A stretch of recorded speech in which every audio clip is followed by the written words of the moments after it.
Hello and welcome to step 8. Now we open our file.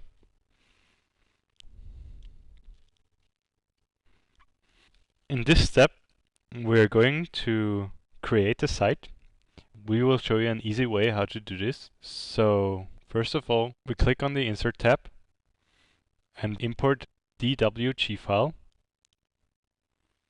In our additional files, we select our easy lines. We check for our insert properties. Now we open our file.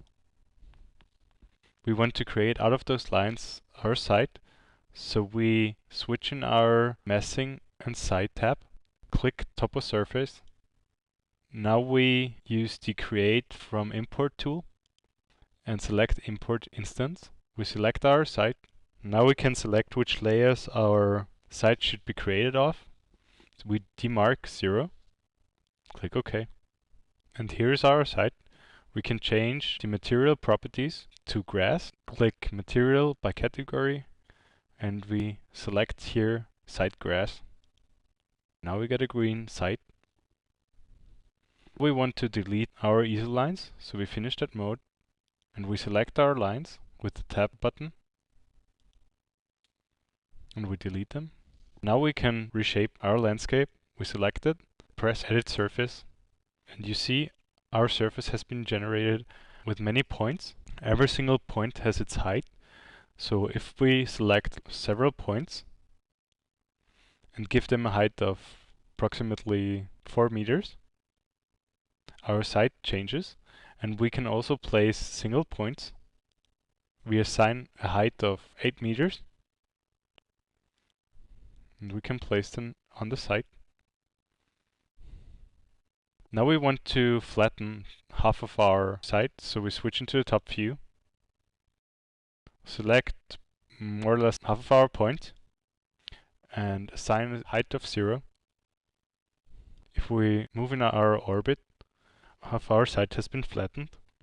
What we want to do now is we want to create a road. So we select here subregion, switch in our top view. With our rectangle tool, we draw our road.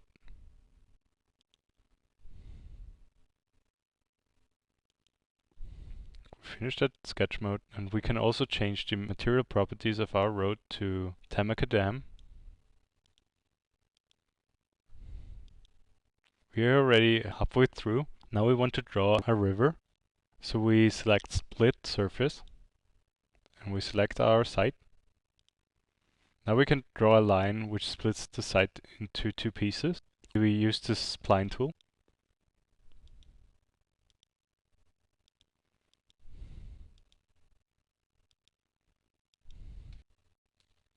Finish our edit mode. Now we can assign a new material to the front of our site. We select it, and in our material properties we select water.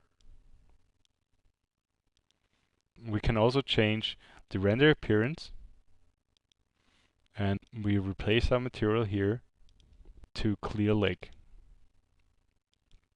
Okay. We will create a building pad. We switch in our top view again. Select building pad. Now we use our rectangle tool and we draw a pad around our project. With the temporary dimensions, we can adjust the distances of our building pad.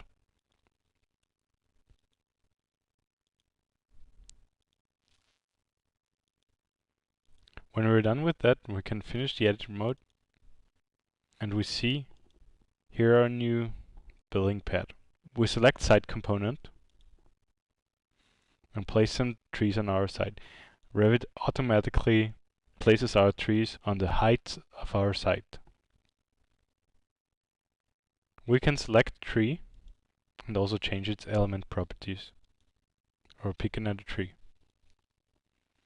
Now if we want to hide our trees, there are 2 possibilities.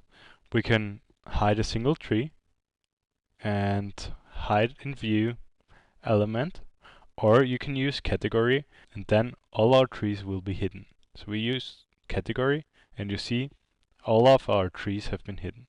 So that is for our 8th step, and we'll be back with more tips and tricks in the next step.